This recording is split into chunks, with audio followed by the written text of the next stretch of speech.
Statistics show 1 out of 3 women will have an abortion by the age of 45. 56% of them are in their 20s, meaning they're either a little bit younger than me or a little bit older because I'm 24 years old. Many of you would find this unimaginable, and some of you may have thought about doing this or may have done this.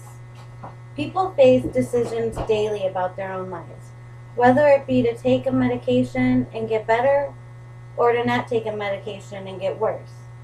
Deciding a child's life before they are even born is something everyone needs to reconsider.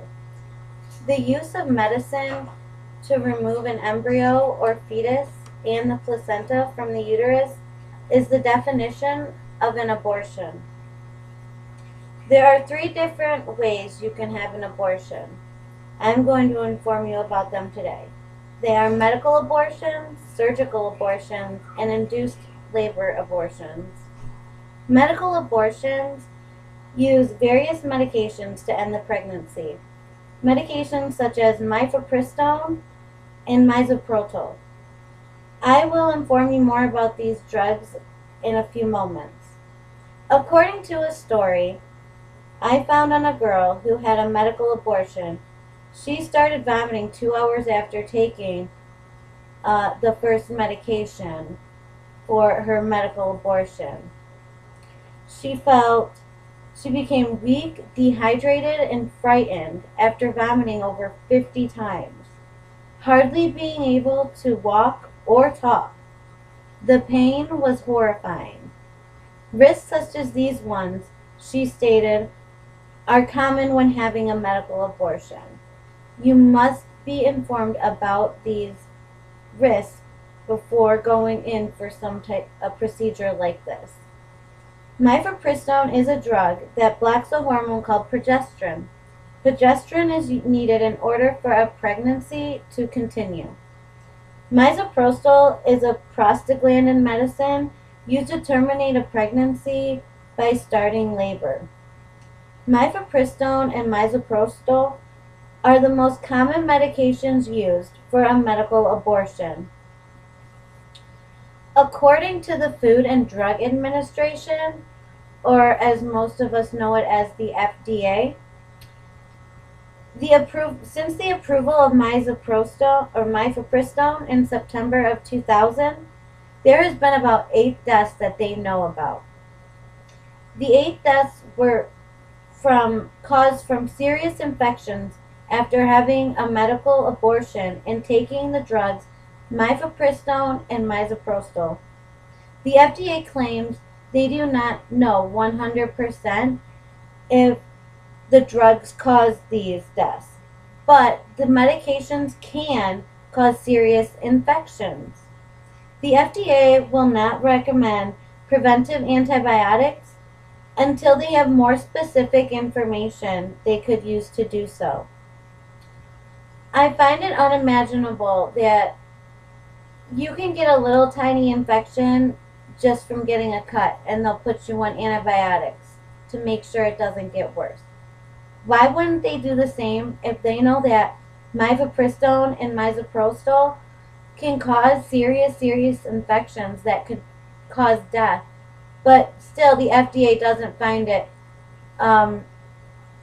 that's enough information for them to put people on antibiotics after having these procedures and taking those medications. Next, let's talk about surgical abortions. Surgically having an abortion is different than having a medical abortion. The purpose is the same, to end the pregnancy, but the procedure is different. Surgical abortion uses a vacuum to remove the fetus and the placenta from the uterus. After having this procedure done, Vicky, a 23-year-old girl, had many complications. She bled so badly she couldn't get off the toilet for hours. She also had to have a second surgery or procedure done because the doctor didn't remove all the tissues the first time. Having excessive bleeding and having to have a second surgery for a surgical abortion are common risks that you should know about. The last type of abortion I would like to inform you on is labor-induced abortion. Labor-induced abortion takes place in the second and third trimesters, whereas medical and surgical take place within the first trimester, which is within the first 3 months. It is like you are giving birth. You even have the contractions and everything. The only difference is that misoprostol is injected into the vagina to end the life of the child. There are many risks with this type of abortion. One of the main risks are that the medicine can actually be put into the mother's bloodstream. If that medication is misoprostol, the mother could die too. Because if misoprostol is used to end the life of a child before birth, it could end your life too. 6 out of 10 women who have had an abortion already have a child. That is crazy. If you don't want to have more children, why don't you either not have sex or start using contraceptives such as birth control or condoms? There are certain circumstances, such as rape, where getting pregnant is not the mother's fault. Under these circumstances, abortion should be allowed. Remember, never get an abortion without the proper counseling, because there are other options for most people. Not for everyone, but there may be other options for you. There are too many people that are unable to have children. Let's put a stop to all the women doing it for having abortions for unnecessary reasons. Let's also put a stop to all the women doing it for reasons other than rape or health risks. Give these children a chance at life. Life's too short already.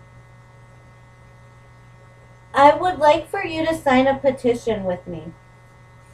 The petition states, unless you are a victim of rape, or if there is a medical necessity that will harm you or the child, abortion should be banned.